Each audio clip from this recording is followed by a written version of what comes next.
Hello and welcome to another episode of Through Lynn's Lens. I am your host, Lynn Mallory, and today I have a very special guest. Her name is Mrs. Andrea Battle, and she is the author of the book, I Can, I Will, and I Am. So definitely very excited to have her share her journey today with us that she has in the book. But I want to tell you a little bit about Andrea. So Andrea is not only an author, she is also an educator. She is also a life coach, and she is a mother of 3 beautiful daughters, and also the wife of her husband. And I'm going to turn it over to her, and she can add any other details that she wants to share about herself. And so, Andrea, take it away. Awesome. Thank you so much. I am super excited to be here. Thank you so much for the opportunity. I'm super excited because God has been doing great things, as she stated, in my life, over the span of my life. One being, I'll be turning 36 this month. So with that, I'm excited because God has granted me another year. And additionally, I had a big transition in my life happen recently. I decided to start add another career to my curriculum vitae, and that is a real estate agent. Yes. Awesome. So I'll talk more in depth about that a little bit later, but I'm super excited to be here. I just love what I do. I love talking to people. I love pumping them up. I love encouraging them. I love to be an ear. I love to be your number one cheerleader. So I look forward to our time together. Yes, me too. So to get us started, to jumpstart our conversation on today, one question that I have for you, Andrea, is what was your inspiration for writing I Can, I Will, I Am? Well, a couple of things. Number one, I started this book in the month after the pandemic started. So, 2020, we all went into, a very uncharted territory that March, and I started writing it in April. So I'm a little bit, I'm one of those individuals who just really care about time and want to make, every moment meaningful. And so when I saw what things would be like, that we'd be, at home and have all this time, I decided to just take a moment and say, okay, you know what, I've been wanting to write a book. Actually, another thing is that I wanted to finish my doctorate by 35. I knew that wasn't going to happen. So I said, okay, well, something else I wanted to do by 35 is I wanted to be an author. So, hey, let's get this journey started. So that was April. As I say, my birthday month is in November. So between April and November, I started writing it. Additionally, I was going through therapy at the time, and which is hey, go therapy. If you've not tried it, get in somebody's chair. I'm trying to tell you, it makes a huge difference in your life. But I was going through therapy, and I actually used this writing this book as an opportunity to just really let it out, to just let it all out. Yeah. Okay, so you started April 2020, and right. so you had it finished by when? I published, let me see, I think November 9th. My birthday is the 12th.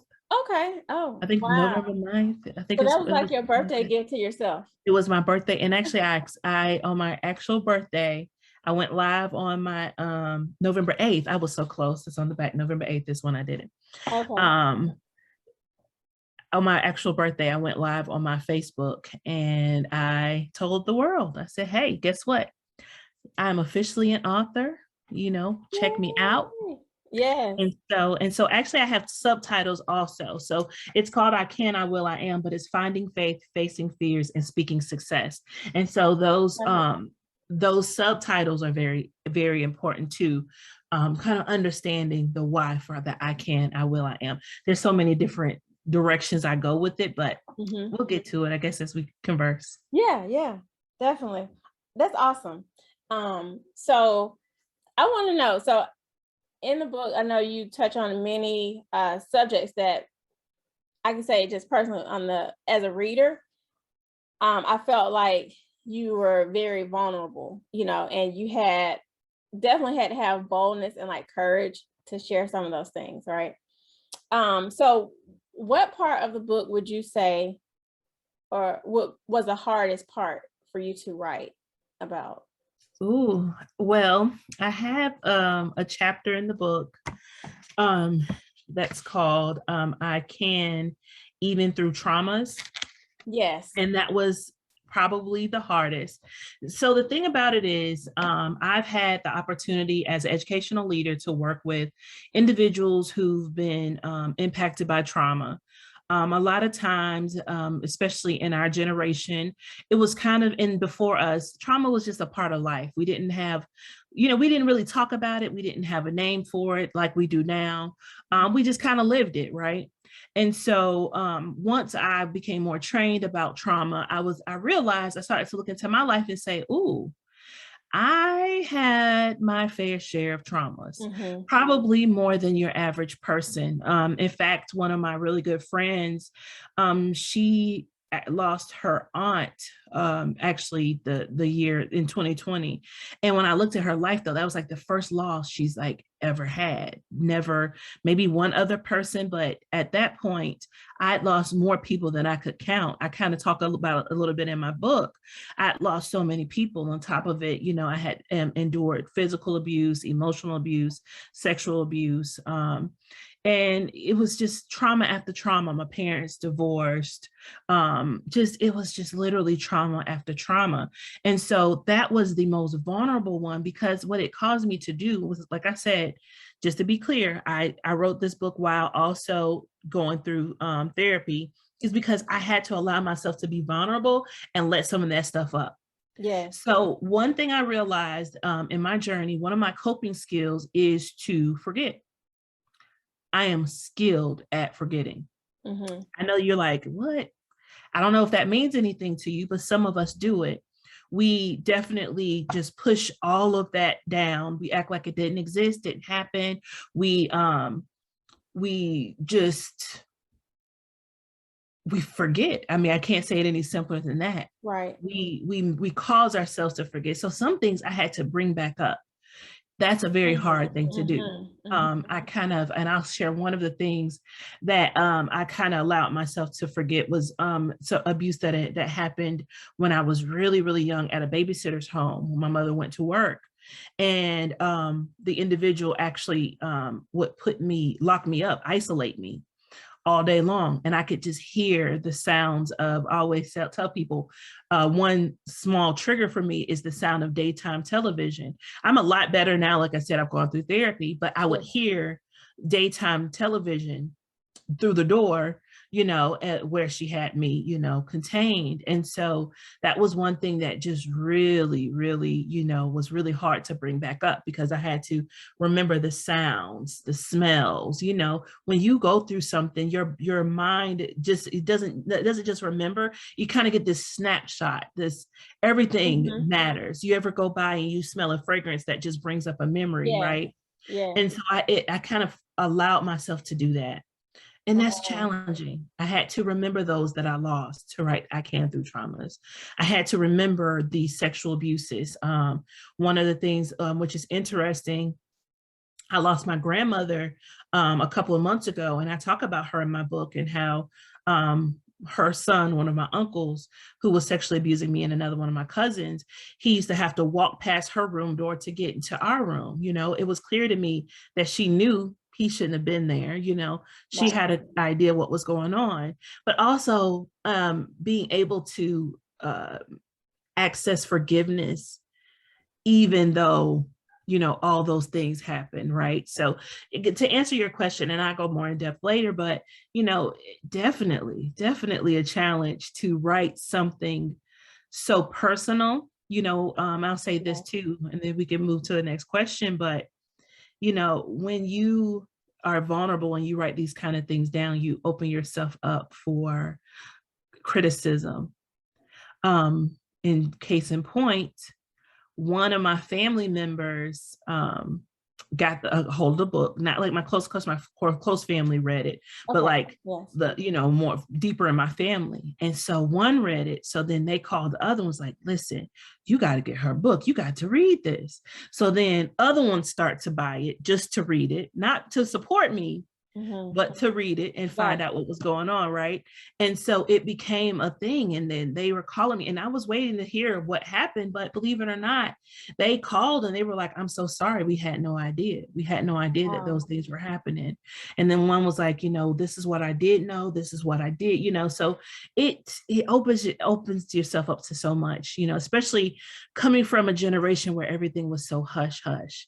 We didn't talk about abuse. We didn't talk about when uncle had his hands in our pants, or we act like it didn't happen. And so this kind of offered an opportunity to be direct. This is what happened. Do you feel like it was part of the healing process from a sense, because you said you had like pushed them down, right? And so through therapy, this was like you said, like your coping mechanism, that was to push it down. So now, last year you brought all these things up to the forefront. And so how do you feel in terms of, do you feel that burden has been lifted or delivered? Yeah, okay. Yeah. Absolutely. I felt so much lighter. I feel so much lighter. It offered me an opportunity to say, you know what? It's like I gave 10-year-old Andrea, 8-year-old Andrea, 15-year-old Andrea a voice, that she never had. And, my one thing I didn't realize, because I had gotten to the point where I was just so open, that I had never told my dad.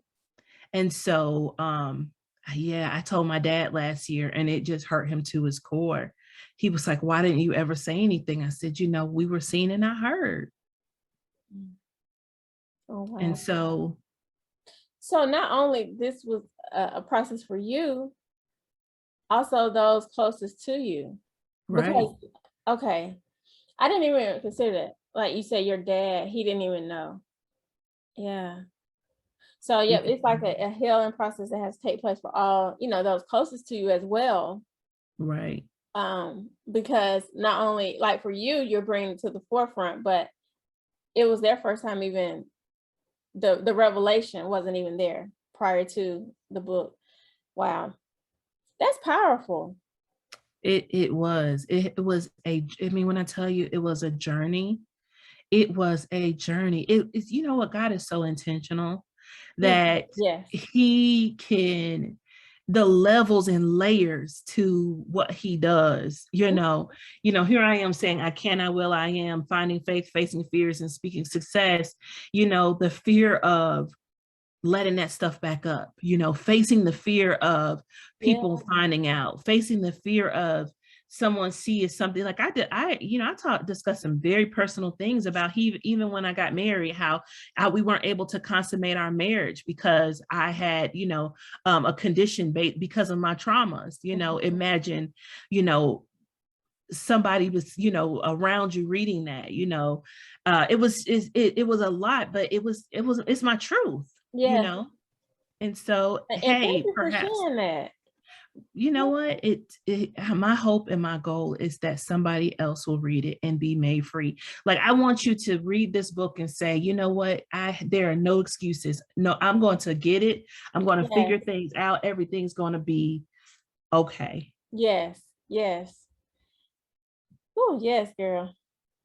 I believe that, those who read it and just really internalize it. And I believe that throughout, there's some part of your journey that people will resonate with, and like you said, it will give them that push, that motivation, like, what, I don't have to be in this victim state, right, but transferring over to the victor stance. Right.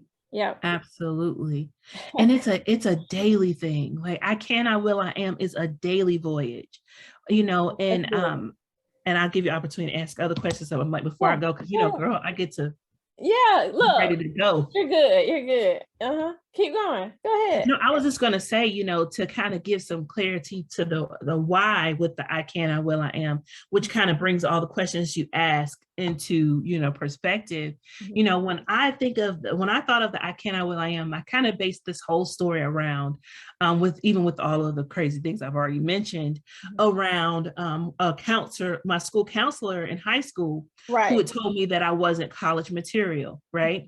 And so this idea of this lady telling me I'm not college material kind of framed my entire life, right? It's the framework of this book, and it's the framework of kind of everything that's happened in my life. And so with her telling me, I'm not, college material, it kind of reinforced everything that had gone on to that point. Here I am, 15 years old, I believe, when she and I meet. I'm pretty sure I was 15. And she's telling me this, not realizing that, I had been just grossly sexually abused, physically abused, emotionally abused. I had gone through so many major deaths in my life. She met me at this, I call kind of like the climax of everything, and told me who I was not. And somehow this lady lit this fire in me that I just can't put into words. It lit this fire into me that told me that, you know what, I can go to college. I will go to college, and I am college material.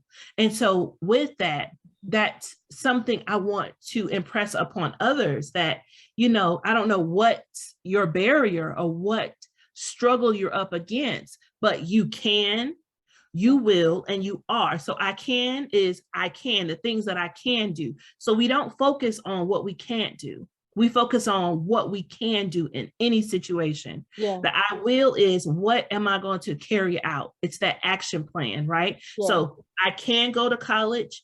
I will go to college. When I say I will, I'm saying these are the things that I'm going to do to be able to go to college. And I am college material. That's that affirmational speaking. We have to, God it's even very biblical to speak. I can do all things through Christ who strengthened me, right? Yes. I will bless the Lord at all times, and his praise shall continually be, right? So that I will, that I can, that I will, and that I am. Now I am is saying, okay, this is who I am. Yeah. I am who God says I am, right? I am. He said, who am I? I am, right? Yeah. That's what he says, right? I am. I am. And, right. That's it. Just simply tell him I am, right? And that's it. And you have to remember, and people, I know that there's a big conversation in the world right now about manifestation.